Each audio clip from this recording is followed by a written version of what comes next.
सांगायची गरज नाही आहे, कारण तुम्ही सगळ्यांना माहीतच आहे की सध्याच्या परिस्थितीमध्ये काय चालू आहे आणि काय नाही, म्हणून खूप काही असा विषय सांगायची गरज नाहीये. बोलण्याचं तात्पर्य म्हणजे डायरेक्ट नाव न घेता, कोणत्याही पक्षाचा डायरेक्ट नाव न घेता इतकंच बोलायचं आहे की तुम्ही सगळे समजदार आहात आणि तुम्ही सगळ्यांना सगळं कळतोय की सध्याच्या परिस्थितीमध्ये काय चालू आहे. तुम्हाला असं वाटत नाही का की सध्या आपण काहीतरी थोडंफार चेंज करायला पाहिजे? आतापर्यंत आपण बघितलंच आहे की काय काय चालून राहिलं आहे आणि काय काय होत आलं आहे आणि सध्याच्या परिस्थितीमध्ये काय झालं आहे आणि काय नाही झालेलं आहे.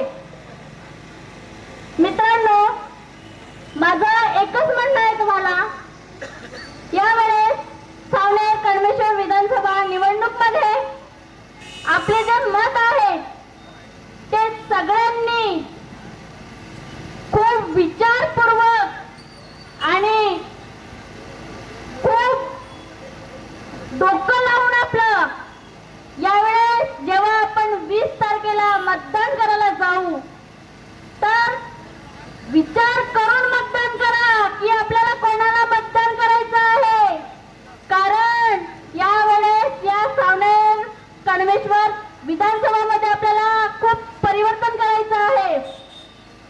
आमचे श्री पंकज कुमार घाटोळे साहेब यावर्षी सावनेर कळमेश्वर विधानसभामध्ये आपल्यासारखे गोर गरीब लोकांसाठी ते अपक्ष उमेदवार उभे झालेले आहेत. आम आदमी पार्टीकडनं ते लढणार होते, पण आम आदमी पार्टी काही कारणामुळे न लढल्यामुळे आम्हाला हा निर्णय घ्यावा लागला आणि अपक्ष उमेदवार आम्हाला उभा करावं लागलं. हे कोणासाठी?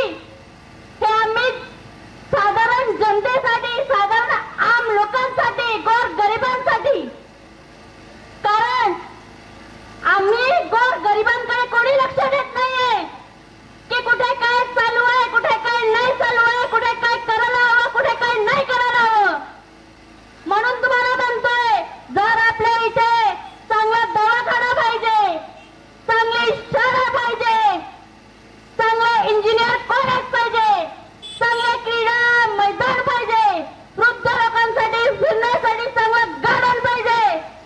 म्हणून तुम्हाला म्हणतोय, जर या सगळ्या गोष्टी तुम्हाला चांगल्या पाहिजे आणि आपल्या लहान मुलांचं समोरच्या पिढीसाठी जर तुम्हाला काहीतरी बदल आणायचं असेल तर तुम्हा सगळ्यांना माझा खूप काय म्हणतात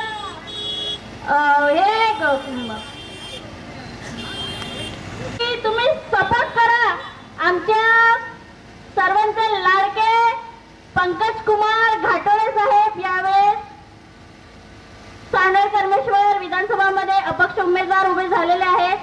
जर आपण त्यांना निवडून दिलं तर नक्कीच या सगळ्या गोष्टी होतात आणि होणारच. हे आमचे साहेब नुसतं काही इथे बोलायला आणि हवा घालवायला नाही आले बाकी लोकांसाठी की जेव्हा इलेक्शन आलं म्हणजे लोकांचं दारोदारी जायचं आणि लोकांना सांगायचं अरे आम्ही असं करणार, आम्ही तसं करणार. नाही, आमचे साहेब असे नाही आहेत. आमचे साहेब जे बोललेत ना ते आमच्या साहेबांनी केलं आणि करून दाखवलंय. म्हणून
बोलूया की आम्हाला परिवर्तन करायचं आहे.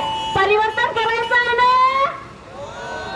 परिवर्तन झालंच पाहिजे. येत्या 20 तारखेला आमचे पंकज कुमार घाटोळे सर यांचा चुनाव चिन्ह आहे ऊस शेतकरी.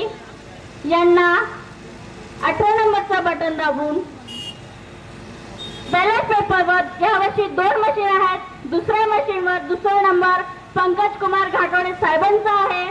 तुम्हा सगळ्यांना विनंती आहे, आपल्याला यावर्षी परिवर्तन आणायचं आहे. म्हणून प्रचंड बहुमतांनी सगळ्यांनी प्रचंड बहुमतांनी आमच्या सर्वांच्या लाडक्या भावाला पंकज कुमार घाटोळे साहेबांना ऊस शेतकरी या चिन्हावरील बटन दाबून प्रचंड बहुमतांनी आपल्याला विजयी करायचा आहे.